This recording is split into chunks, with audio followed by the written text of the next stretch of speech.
আজকের যেই হেডলাইনকে কেন্দ্র করে আলোচনাটা শুরু করব সেটা হলো টিবিএস পত্রিকার হেডলাইন, গণভোটে হ্যাঁয়ের পক্ষে, হ্যাঁ ভোটের পক্ষে প্রচারণা, 400 এনজিও নিয়ে কর্মশালা হয়েছে একটা, সেটা নিয়ে ওরা একটা রিপোর্ট করেছে।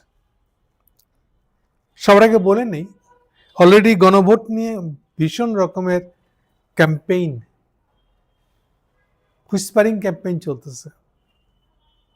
একটা ক্যাম্পেইন এত তীব্র, এটা দাবি করতেছে যে ইলেকশন হবে না, গণভোট দিয়ে শেষ হয়ে যাবে জিনিসটা। খুবই আজীব ক্যাম্পেইন। আমি জানি না এর কতটা সত্য কতটা মিথ্যা, জানলে আপনাদেরকে জানাবো। আপাতত আমরা গণভোট নিয়ে সমস্যা কি দাঁড়িয়েছে সেটা প্রসঙ্গে ঢুকি। গণভোট নিয়েই প্রবলেম। একটা তো প্রবলেম দেখছেন যে অলরেডি বিএনপি মাঠের লেভেলে গণভোটে না ভোট দেওয়ার জন্য ক্যাম্পেইন করতেছে। গণভোট না দিতে পারলে, গণভোটে না দিতে পারলে, গণভোটটাকে ফালায় না দিতে পারলে, বাতিল না করাই দিতে পারলে আওয়ামী লীগের কোনো বেল নেই, আওয়ামী লীগ দল থাকবে না, ভারতের কনস্টিটিউশন থাকবে না থেকে শুরু করে যা কিছু বয়ান আছে আওয়ামী লীগের সব ওখানে আছে, কিন্তু ক্যাম্পেইন করছে বিএনপি লোকেরা। এরকম ভিডিও আমরা দেখছি ফেসবুকে এর আগে। এটা গেলে একটা দিক রয়ে গেল।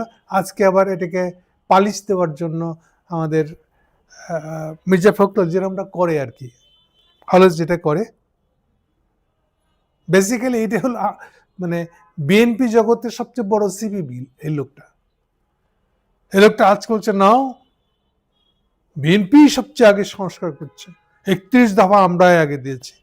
ওনার কথা শুনলে মনে হয় যে ওনার তো দাবি করা উচিত 31 দফা এই তারেকের আমলে কেন, খালেদা জিয়ার আমলেও না, জিয়া রহমান আমলে আপনারা 19 দফা দিয়েছিলেন না, ওটাও তো একটা সংস্কার। আপনারা হলো সবসময় সংস্কারের প্রশ্ন সবার আগে, স্পেসিফিক প্রসঙ্গটা নিয়ে কোনো কথা বলতেছেন না। আপনারা হলে সংস্কারের পক্ষে। এইসব চাপাবাজি, সিবি মার্কা চাপাবাজি কয়দিন করে চলবেন?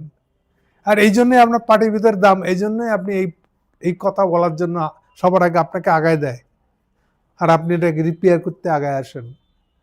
এই ব্যাপার কয়দিন চলবে আপনাদের?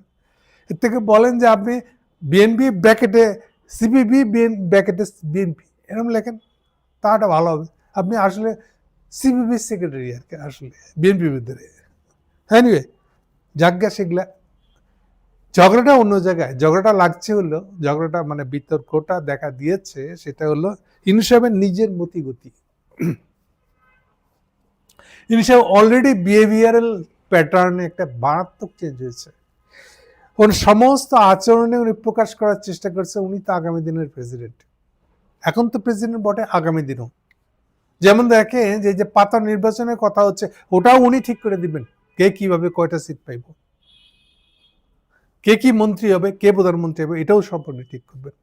ফলে আগামী দিনে বাংলাদেশে কি হবে ওটাও তো উনি ঠিক করবেন। ফলে গণভোটটা কি করে হবে, কে জিতবে, এটাও তো উনি ঠিক করবেন। ঘাপলাটা বাচ্চা কোথায় দেখেন।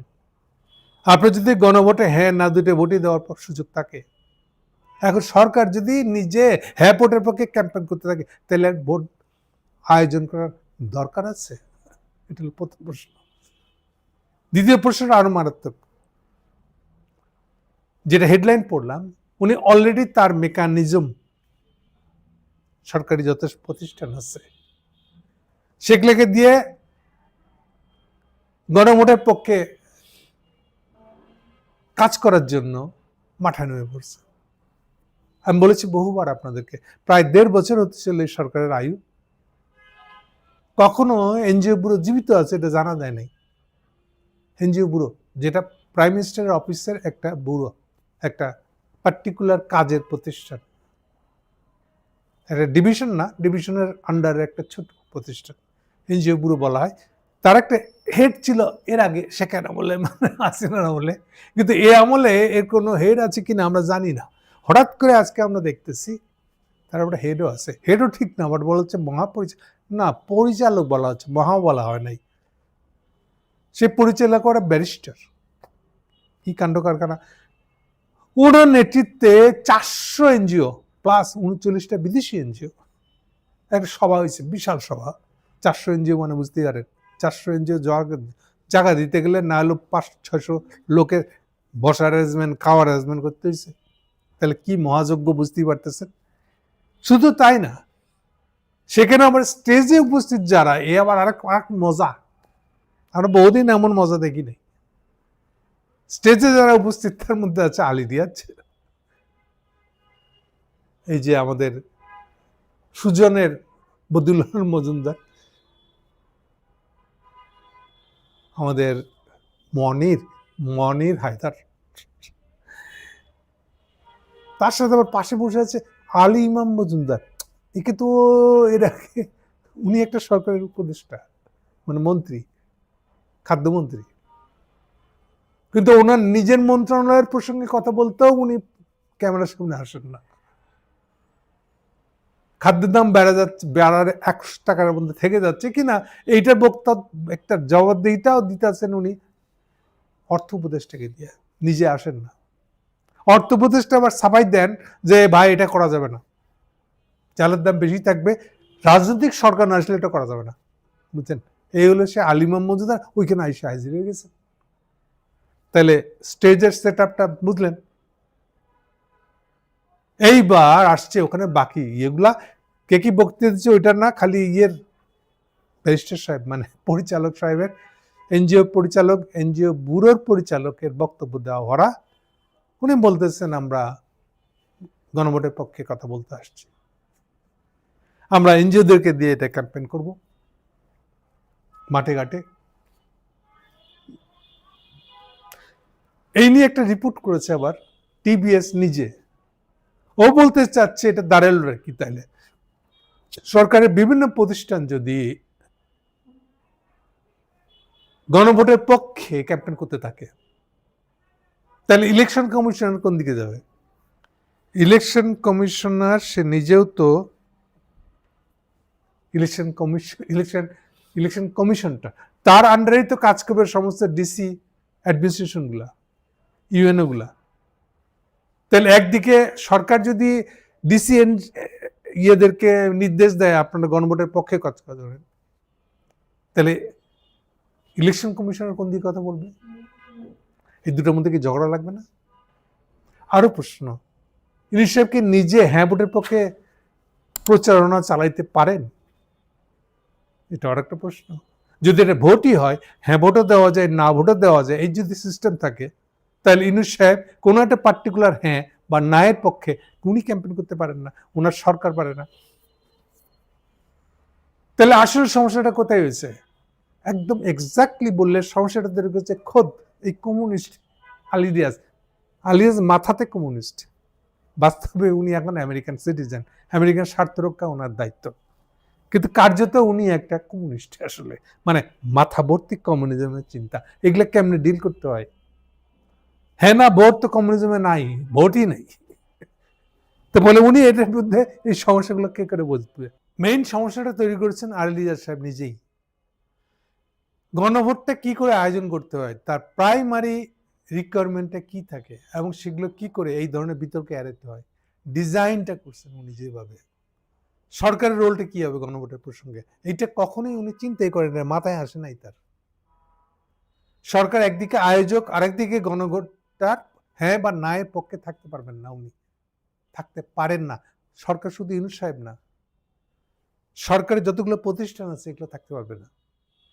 তাহলে এর মাঝখান দিয়ে ওনাকে তাহলে একটা ডিজাইন করতে হতো, গণভোটটা আয়োজন করবে কি করে।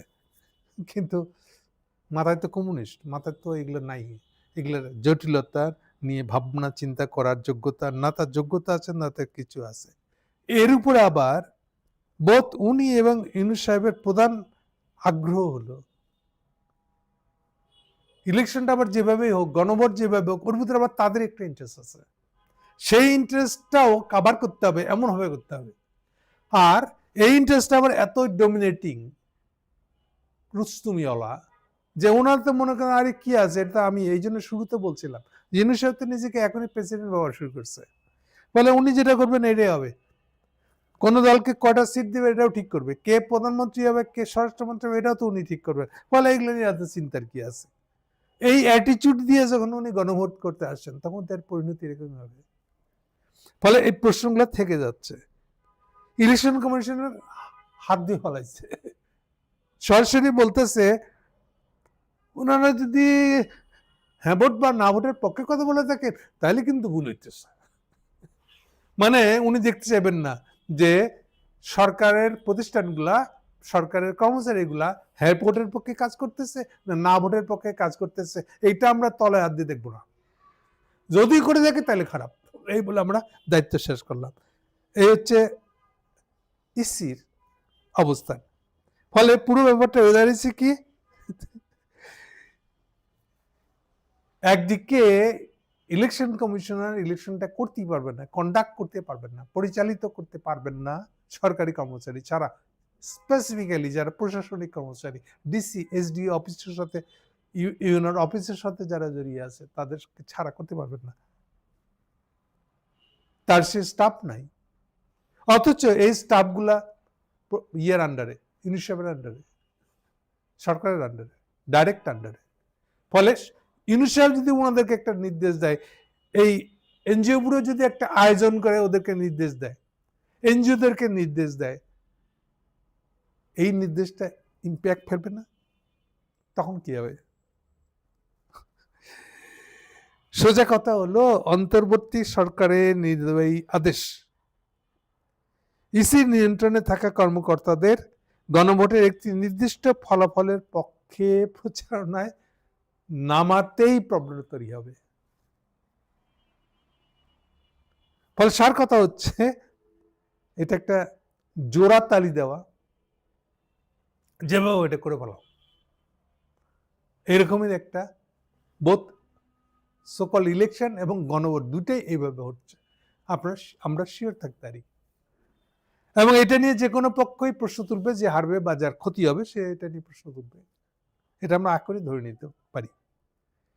তারপরে এই যে আজকে থেকে, গতকালকে থেকে গণভোটের পক্ষে বিশেষ যে প্রচেষ্টা, আমি যতদূর জানি আজকে শফিক তার প্রেস সচিব, উনি একটা বিশেষ এই ক্যাম্পেইনের বিষয়টা স্পষ্ট করছেন যে ইউনিসেফ আজকে থেকে গণভোটের পক্ষে লেগে গেছেন। এটাকে কেউ কেউ ব্যাখ্যা করছে যে গণভোটই হবে, ইলেকশন হবে না।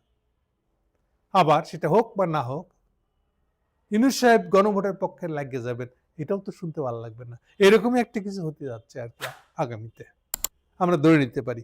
Thank you.